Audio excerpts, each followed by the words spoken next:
día. Estamos,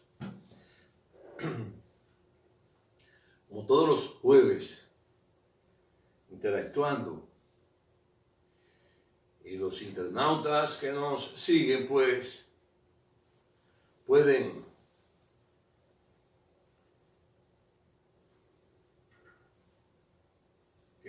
entablar unas relaciones de reflexiones en el que los acontecimientos que suceden de alguna manera los revisamos, decimos los pareceres, en fin, tanto en lo económico, lo social, en lo político y en las contradicciones que se generan entre los países y que producen grandes divergencias y llegan al extremo de no entenderse y no usar el instrumento más importante para dirimir las contradicciones, que es la política, tanto en lo nacional como en lo internacional. Y hoy día precisamente estamos viviendo situaciones como esa, donde hay grandes contradicciones entre naciones en el que sus civilizaciones son milenarias, muy milenarias, donde se originaron los grandes porciones de aglutinamiento de seres humanos que fueron desarrollándose y fueron, luego de que nuestra especie pues asumiera un rol de transformar la naturaleza para ponerla al servicio de la colectividad. Claro, eso se ha malinterpretado mucho, ya hemos analizado cómo surge el individualismo en las naciones, en los seres humanos, en los mandatarios, en los reyes, en fin, emperadores. Y estamos en eso. Sabemos que hay muchos pareceres en el mundo, pero no hay mucho que sean por tener la oportunidad de expresar sus reflexiones alrededor de la verdad. Quizás no la verdad absoluta, sino la que se interpreta desde la formación que uno tiene. Pues seguimos ya de manera concreta, atravesando por una situación que ha diezmado de alguna manera a la población mundial, en el sentido de que no ha sido capaz de darle una respuesta contundente a la agresión del virus que ha venido infectando a toda la población mundial y ya hoy va por decenas de millones de seres humanos infectados, y en el que cada día se infectan muchos seres humanos. Y fruto de esa situación mueren muchos seres humanos en el mundo. Igual aquí, somos parte del mundo, parte íntegra. Inclusive con una conectividad que casi ningún país del mundo atrasado tiene, el desarrollo en la conectividad, en la telefonía, en la televisión, que tenemos nosotros los dominicanos. Estamos muy bien informados, muy bien enterados. La mayoría tenemos celulares, tenemos forma de comunicarnos con el resto de la población y del mundo. Pues aquí ha producido grandes estragos el virus, tanto en lo social como en lo económico. Pero lo político venía desarrollándose ya desde una óptica que puede decirse impuesta, donde en un laboratorio de ciencia política que dirigen en el Departamento de Estado pues analizan, ponen a prueba los experimentos que hacen y aplican en nuestros países, ellos como la nación más poderosa del mundo, donde se concentran los grandes capitales. Perdón. Y ese guión que se elaboró es como un virus que elaboraron. Eso se toma tiempo. Eso viene desde 6, 7 años atrás, 8 años. Desde que hubo más o menos un rompimiento o el interés del primer mandatario de la nación, de los últimos gobiernos que tuvo el PLD, de poner al servicio de la población la producción de energía eléctrica para que tuviera sosiego, paz, tranquilidad, desarrollo. Ya la mayoría de los barrios del país tienen energía eléctrica 24 horas y eso le dio un empuje enorme porque las pequeñas, medianas empresas que surgen en los barrios por la creatividad de nuestros hombres y mujeres, ya sea metalmecánica, fundiciones, ebanisterías, heladerías, hay pequeñas empresas de la aguja y el hilo, mujeres que se asocian para hacer talleres, y a todas esas personas que decidieron asociarse, el anterior gobierno le dio mucho apoyo, tanto en el campo como en la ciudad. Pero el guión que se estableció fue exitoso y tenemos hoy un nuevo gobierno que está dirigiendo la nación y es la suma de muchas voluntades que se unieron en ese proyecto y otros lo acataron con una orden y vamos a esperar los resultados porque no hay una sola línea, hay la línea del partido principal que acumulaba un 35%, que estaba encabezando el presidente de la República de hoy, y la alianza de todos esos sectores que adversaron al PLD dirigido desde ese laboratorio para unirse y desplazar al PLD. Hoy pues, en medio de la pandemia que está azotando el mundo, grandes instituciones quiebran, han quebrado, instituciones importantes de diversiones sanas, de diversiones de todo tipo, de industrias que han colapsado, de compañías de servicios que han colapsado,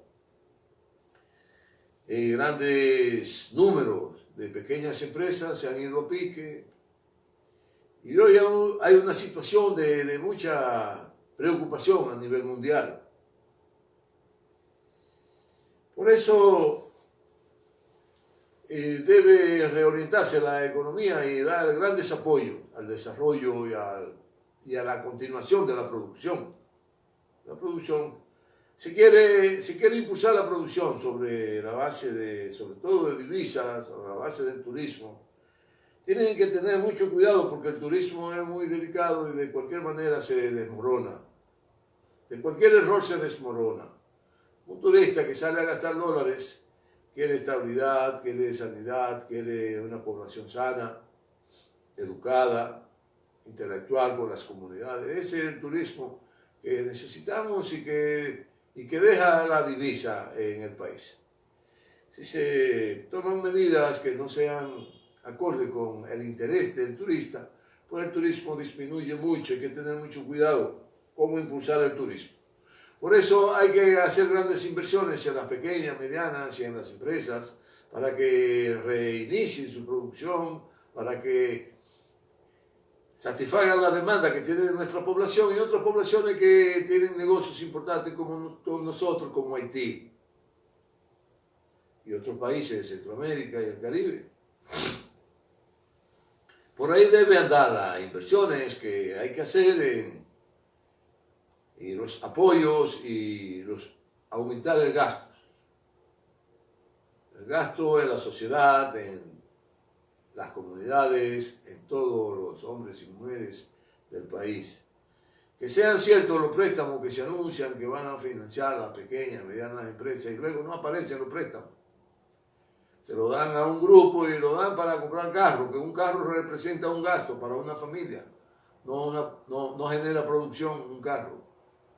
Lo que genera producción es construir viviendas, construir pailas, cucharas, muebles, reparar piezas en los talleres de metalmecánica, producir escritorios, sillas en nuestros talleres de metalmecánica. Eso produce. Hay que volver al nacionalismo del consumo de la producción. Que había compañías y pequeñas fábricas e industrias que producían todo tipo de utensilios, de muebles para clínicas y hospitales. Eso lo desmantelaron porque venían de fuera, más bonita, más barata, muy bien. Pero hundieron un sector de la producción nacional que ya venía y podía darse el salto a otra producción que fuera necesario tanto en nuestro país como en los países vecinos. Hay que aumentar la inversión en estos sectores. Por eso la banca hoy día debe estar al servicio de buscar quién quiere producir, quién quiere poner en funcionamiento un proyecto de vivienda, un proyecto de fabricación de algún tipo de utensilio que se necesite, algún proyecto de producción agrícola, algún proyecto de producción industrial, agroindustrial, que los bancos tienen que salir a buscarlo, para que la producción vuelva y renazca y aumente.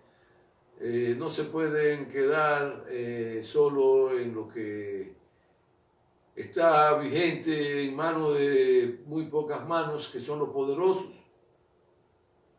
En nuestros campos, en nuestras ciudades, en nuestros pueblos, hay grandes personas que innovan, son promotores de ideas y que la hacen realidad.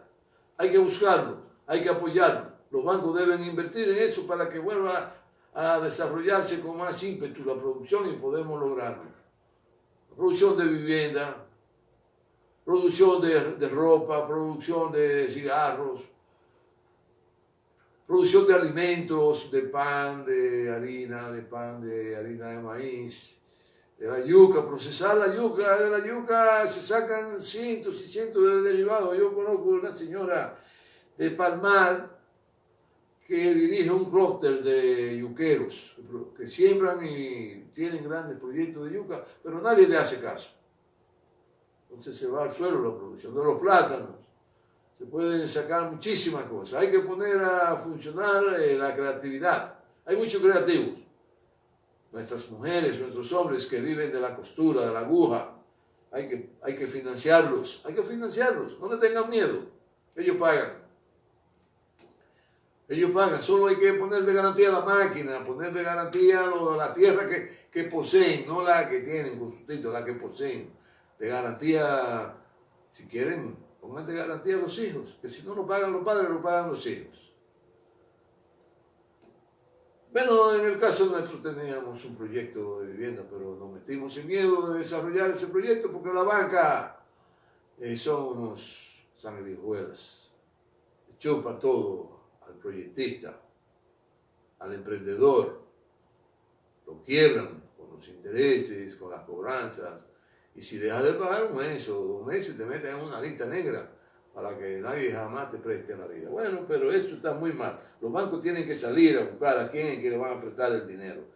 Por eso es que hay que salir a pescar a esas pequeñas industrias, esas pequeñas fábricas, esas pequeñas entidades que producen algún tipo de producto que se usan en nuestra sociedad y en las sociedades vecinas.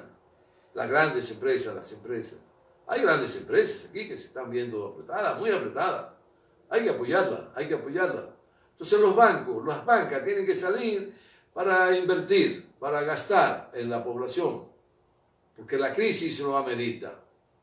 Si el gobierno no aumenta los gastos en la población y se los reparten en un grupito, pues vamos a colapsar. Es importante que se sepa que a nivel mundial la producción ha caído de más de un 8% a nivel mundial. Eso representa una quiebra enorme. Eso va a ser una situación de calamidad mundial para las sociedades, para la humanidad. Así que hay que esperar que nos vaya bien. Hay que rogarle a Dios, como dicen, que se normalice todo para que sigamos adelante. El mundo, en los primeros años, que había experimentado crecimiento de 5%, los primeros meses del año en el que estamos, el mundo creció un 5%. Pero por donde vamos ya, el mundo ha perdido más de un 7,5% de su Producto Bruto, de su Producto Interno Bruto de cada nación. El mundo se redondea en 7,5% las pérdidas del Producto Interno Bruto del mundo. Sí, de todo lo que se produce, de todo lo que se mueve el dinero, de los bienes y servicios que hay, todo se ha perdido casi un 8%. Es una situación muy calamitosa, eso es demasiado, eso es prácticamente producir una guerra, provocar una guerra por un virus. Un virus ha declarado la guerra a la humanidad. Cafecito. El virus ha declarado la guerra a la humanidad. Es penoso. Por eso es que se recomienda el gasto público para fortalecer las estructuras productivas, dar confianza a la población de que todo siga adelante. Así que mucha confianza, no descuidarnos con el virus, no descuidarnos, siguen infectándose mucha gente, muchas personas, jóvenes, ya los jóvenes empiezan a infectarse, inclusive los que trabajan en oficinas de servicio, en el sector privado, en el sector público, todos esos jóvenes han ido infectándose. Y eso ocasiona un trauma enorme en esos jóvenes y hay que entonces darle asistencia importante de psicólogos, asistencia económica, en las entidades donde trabajen le proporcionen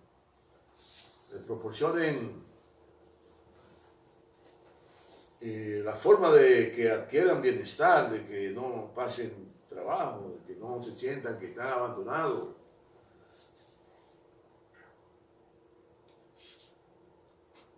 Y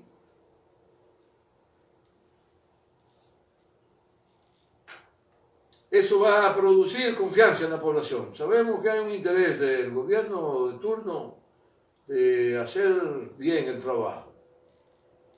Pero reiteramos, es un gobierno de una alianza de maco con cacata, donde por aquí hace uno una cosa, por allí hace otro. No hay una dirección colectiva, que era lo importante que tenían los gobiernos del PLD, que había una dirección colectiva dirigida por un órgano muy importante como el Comité Político del Partido de la Liberación Dominicana, y que luego pues personas que se adhirieron por órdenes al movimiento que desarrollaron desde el laboratorio que hicimos mención hace un ratito, pusieron en marcha para elaborar ese guión y desplazar al PLD. Lo lograron.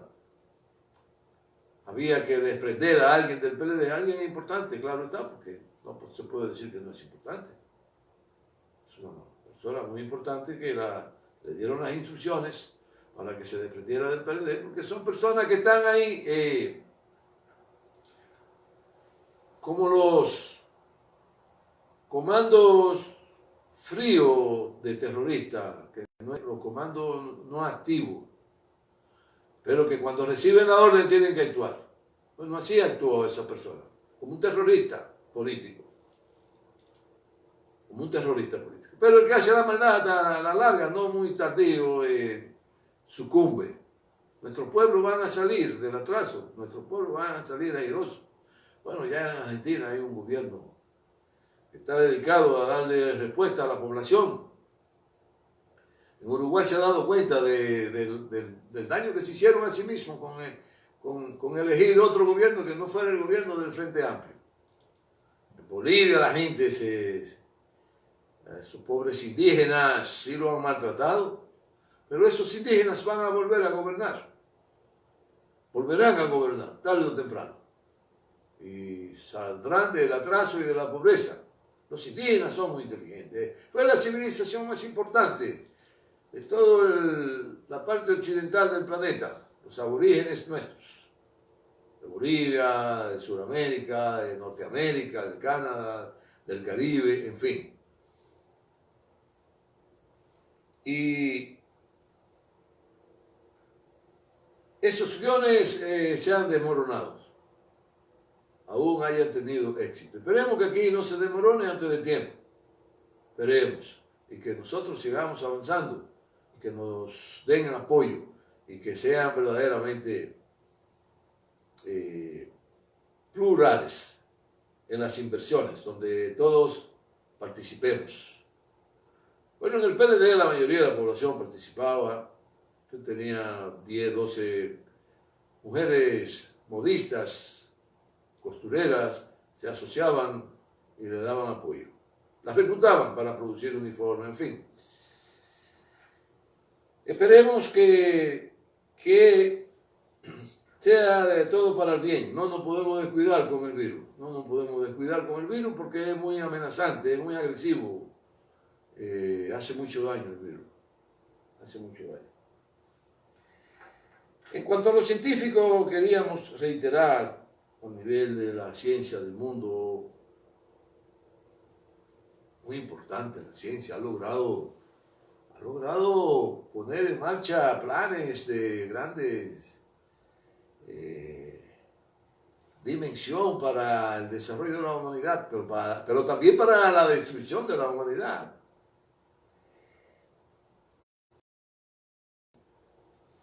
Habíamos hablado de las grandes inversiones que se hacen para enviar naves gigantescas al espacio en búsqueda de vida o de otros recursos que la humanidad pueda aprovechar y explotarlo en la Luna, el planeta Marte, en los más cercanos, porque todavía la humanidad está muy atrasada en todo lo que tiene que ver con la ciencia ya más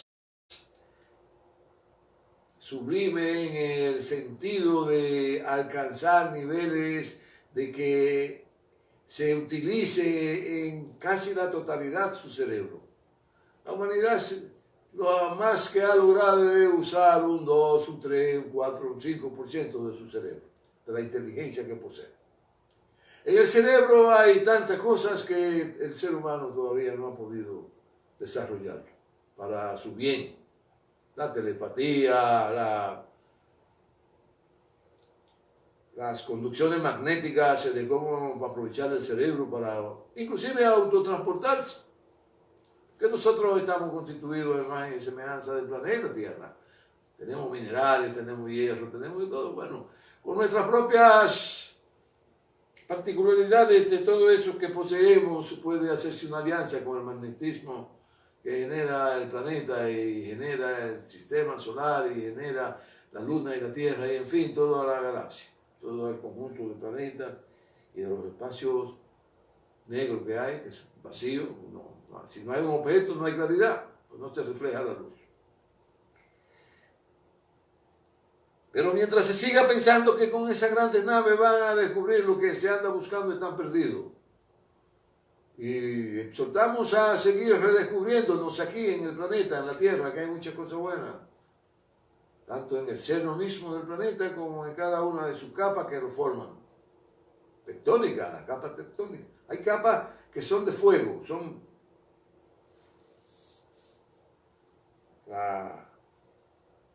que producen los volcanes. Esa masa líquida de fuego. Temperaturas. Eso ha dado la formación de muchos minerales. Es el núcleo de la Tierra, incandescente, el magma, que es cuando se filtra hacia ciertos niveles de la capa tectónica, se producen volcanes. Y de ahí se generó la vida. Se generó con aire, fuego y agua, la vida. Se produjo el hidrógeno, el oxígeno, el carbón, todo. Y exhortamos a que los países se vayan a lo micro, que manden micros naves que puedan escudriñar el espacio y que pueden mandar a la vez millones de micronaves, que a cierto nivel la pongan en órbita, la digreguen por todo el espacio, tanto del sistema solar como de otros sistemas, y verán que van a encontrar vida inclusive en otra galaxia. Accesarán a otra galaxia. Pero tiene que ser con micros naves.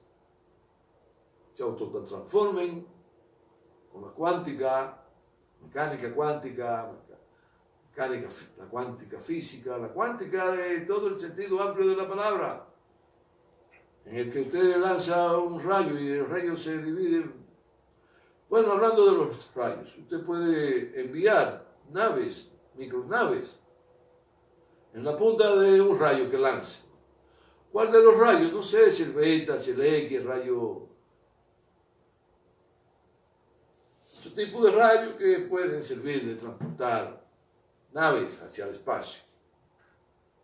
Y pueden transportar también, y luego, más adelante, cuando logren dominar el rayo. Porque fíjense, si hay algunas naves espaciales que no sean de la Tierra, son dirigidas por puntas de rayos de luz. Por eso se mueven de manera horizontal, vertical, no tienen un movimiento que lo mueven desde un centro, con magnetismo, ese rayo. Bueno, ideas que si quieren alguien profundizarlas y patentizarlas puede ser. Bueno, hoy día hay una situación un poco peligrosa, pero que la diplomacia va a imponerse. Porque se quiere hacerle la vida imposible a Rusia. Es bueno señalar que cuando Lenin, uno de los hombres más grandes que ha dado la humanidad, con una visión del desarrollo histórico de la humanidad y de la dialéctica histórica, pudo concebir la dirección y hacer la realidad de una acción política en el que toda una sociedad se puso de acuerdo para cambiar un régimen que era de atraso, de opresión, de crímenes y de alianza con los intereses más negros del mundo. Establecieron un sistema donde lo más importante era el desarrollo de la humanidad, de los hombres y mujeres de esa nación, de la Rusia. Y tuvo una visión por sus capacidades, por su intelecto, por su convicción de que la humanidad podía transformar todas las sociedades a ponerla al servicio del bien. Logró consolidar ese país, aunque fue víctima de grandes bloqueos y quisieron ahogar a la Rusia socialista. Y la Rusia socialista dio el salto y pudo congregar a su alrededor todas las naciones vecinas y formaron el gran estado de repúblicas soviéticas socialistas. Y se convirtió en una de las potencias más grandes del mundo, al servicio del desarrollo de la humanidad, al servicio del bien común. Eso lo dirigió Lenin y le dio la forma y lo moldeó, lo dibujó como un gran escultor político, un gran hombre de virtudes organizativas extraordinarias. Se dedicó en toda su vida a organizar la revolución de los bolcheviques para que junto a Lenin se hiciera realidad, y luego sucedió a Lenin y fue quien consolidó la República Socialista. Stalin, el gran constructor de ese imperio a favor de la humanidad en la visión histórica que tenía ese grupo de hombres, de grandes intelectuales, para que la humanidad trillara el camino del progreso y del bienestar colectivo. Pero claro, luego vinieron los oportunistas y se hicieron con el poder, empezaron a corromper la revolución, a los hombres y mujeres que se dedicaban al bien común, y ya todos sabemos la historia. Lograron tumbarle el pulso a la URSS, a la Unión de Repúblicas Soviéticas Socialistas. Le lograron el pulso, el imperio occidental, muy poderoso. Sometieron a esos pueblos al aislamiento más grande, grandes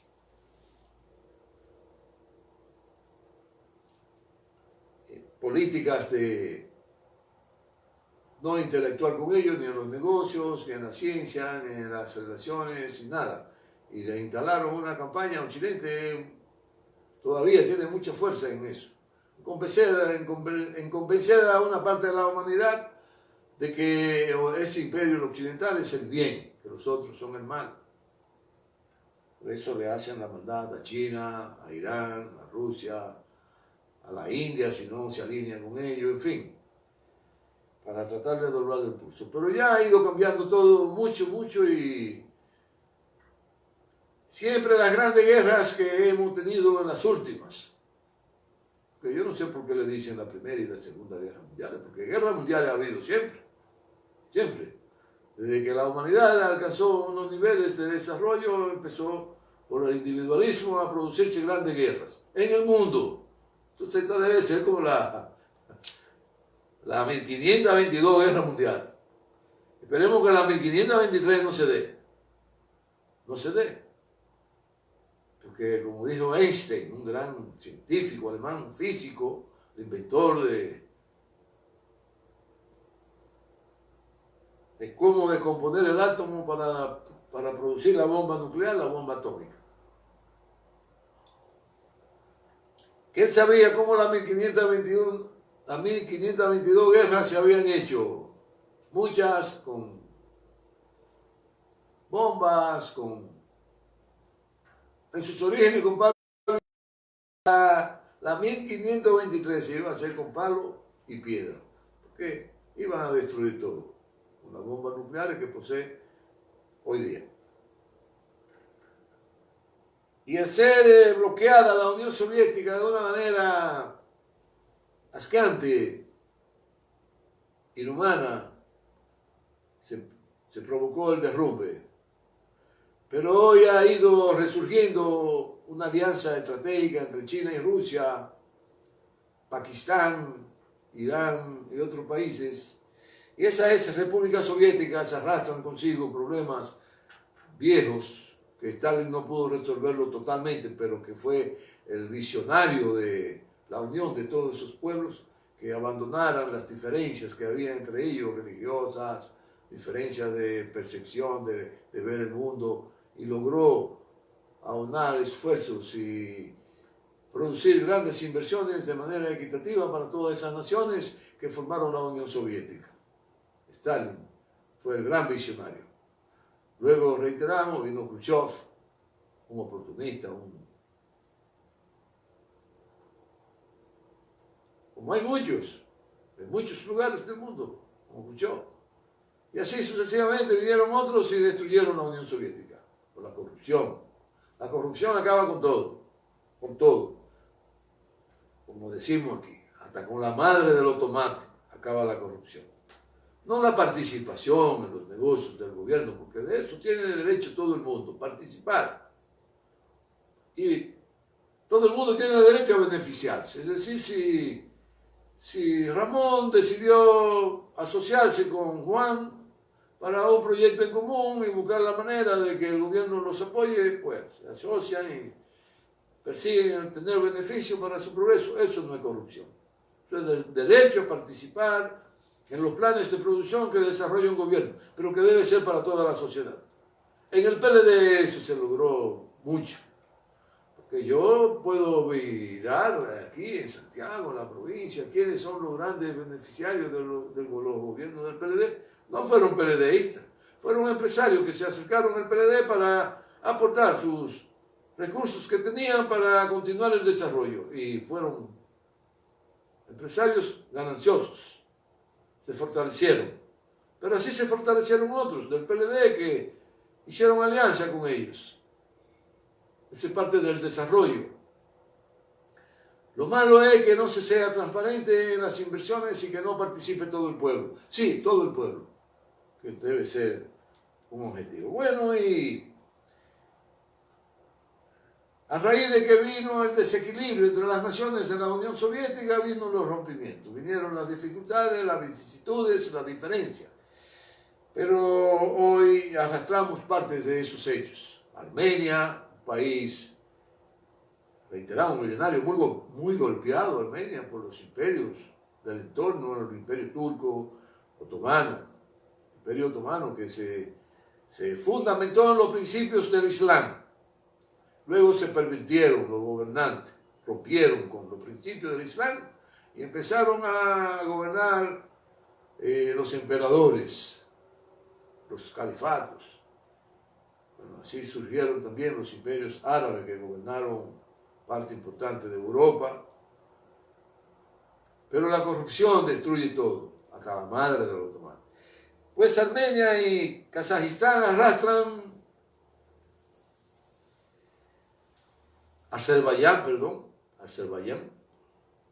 Armenia y Azerbaiyán. Azerbaiyán es muy colindante con Turquía. ¿Cuál es el problema que está sucediendo hoy día en Turquía? Que hay un sector y que ha logrado encabezarlo. El presidente Erdogan, que le dieron un golpe de Estado y que por cierto le salvó la vida a Putin y nos mandó a cuidar a Irán por 2 o 3 días, y luego lo vinieron a traer de nuevo como el verdadero presidente de Turquía, pero a él se le olvidó esa parte. Y ha empezado a hacer cosas para vender en el mundo de la historia del gran imperio otomano, cómo surge, cómo se desarrolla, y en su interior lo que quiere venderle al mundo es que él es el salvador y el nuevo redentor del imperio otomano. Parece que no se ha dado cuenta que el mundo ha cambiado sustancialmente, y ahí es que él está perdido. ¿Por qué quiere él que Azerbaiyán vuelva a ser el propietario de la mayoría de los territorios del pueblo armenio, donde los turcos asesinaron cientos de miles de armenios y lo declararon como un crimen de lesa humanidad? Porque de esa manera se hace aliado de Alemania y otros pueblos que tienen mucha incidencia en Europa occidental como Estados Unidos para bloquear los proyectos de desarrollo que tiene Rusia junto a Alemania, junto a Italia, junto a los países que se van a beneficiar con la venta del gas natural que produce Rusia. Y Turquía lo quiere controlar todo. Turquía quiere declararse por su cuenta como el imperio otomano, el nuevo imperio otomano. Va a fallar, no le va a ir bien, no le va a ir bien, porque Rusia es un hueso duro de roer. Rusia tiene un avance tecnológico, científico, militar muy grande y ha optado por ese avance que ha alcanzado enarbolar el arma de la diplomacia para dirimir los problemas y las contradicciones geopolíticas que se suceden en su área de acción. Es el problema fundamental, porque no es verdad que un pedacito de montaña árida va a provocar una guerra si en ese pedacito no está toda la riqueza del mundo. Claro, los turcos quieren controlar los minerales y los recursos que pueda haber en Azerbaiyán para el usufructo de ellos, que tienen gran dominio de Azerbaiyán. Tienen un gobierno dictatorial ahí que lo manejan ellos, lo apoyan, y esperemos que eso se resuelva diplomáticamente. Esperemos que ese juego no pase de ahí y que eso no siga como una extensión del conflicto que han impulsado en Occidente de Ucrania y Bielorrusia para seguir cercando a Rusia. Eso es muy peligroso. No pienso que Rusia es igual que la Alemania de 1939, no es igual. Porque a Alemania la provocaron, la acercaron hasta que la obligaron a hacer la guerra. Porque las cosas hay que decirlas como son.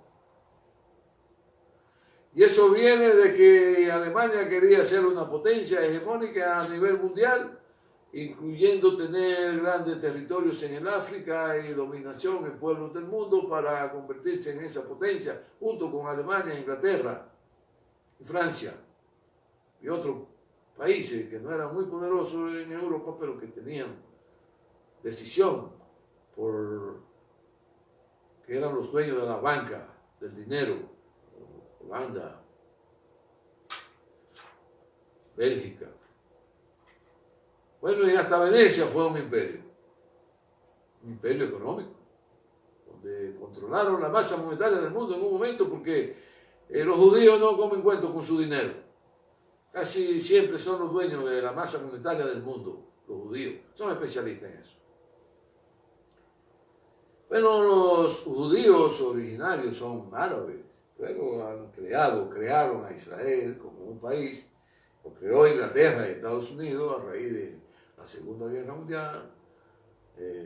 Ya en 1949 empezaron a hacer los pininos para imponer en los territorios árabes un Estado judío, con convicciones sionistas, de expansionistas, para que se sepa que no es tan fácil el asunto, pero los judíos en sí son árabes, de religión judía. Los árabes de religión islamista, el judaísmo, el islam, los musulmanes, los cristianos, son religiones, no son razas ni nada, ni poblaciones, son poblaciones de fe cristiana, de fe judía o judaica y de fe musulmana. Las hay en el mundo entero. Ya en Rusia anda por un 30% de la población musulmana. En China hay un enclave musulmán importante. El problema es que muchas veces Occidente toma a los musulmanes como conejillos de India y lo usa de punta de lanza para crear problemas y líos en los pueblos del mundo. Hacer la guerra y ellos venden armas y apoderarse de sus riquezas. ¿Qué es lo que han querido después de un tiempo acá hacer con Rusia? Pues no pudieron. Renació Rusia, el ave fénix surgió de abajo para servirle a toda la humanidad.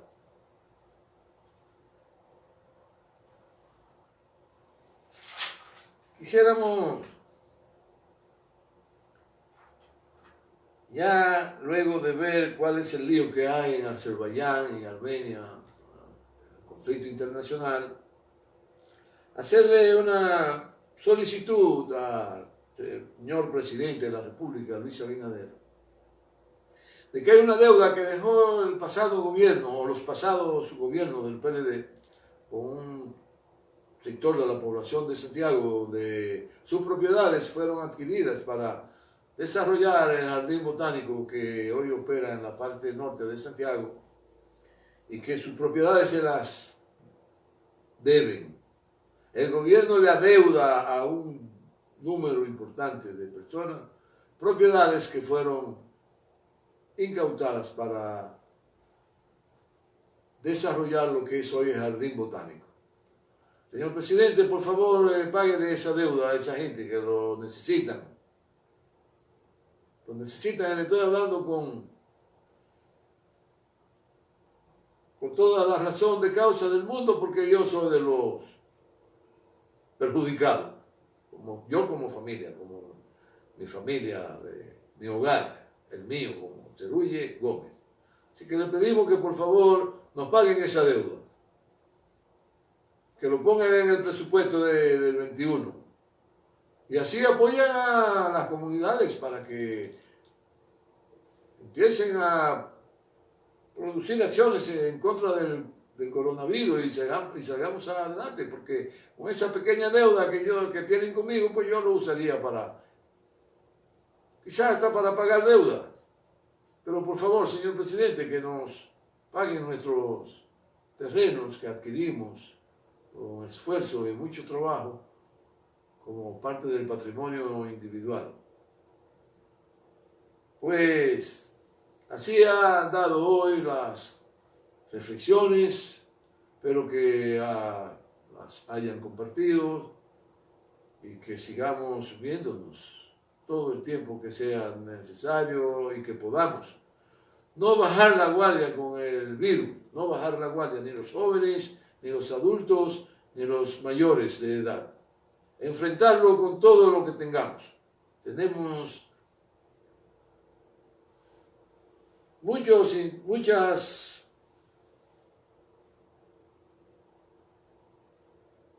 armas para enfrentar al virus. Tenemos todo lo que dicen nuestros viejos de las tisanas, de las medicinas naturales, de los médicos que han inventado algún medicamento para favorecer a la humanidad y que le entregaron su patente a la humanidad para que fuera asequible y ellas pudieran enfrentar dificultades que se generan en el medio ambiente. En fin, tenemos muchas armas para destruir al virus. Exhortamos a los países que más conocen el virus, a China, a Rusia, a Cuba, que tienen vacuna, que la pongan ya al servicio de toda la humanidad.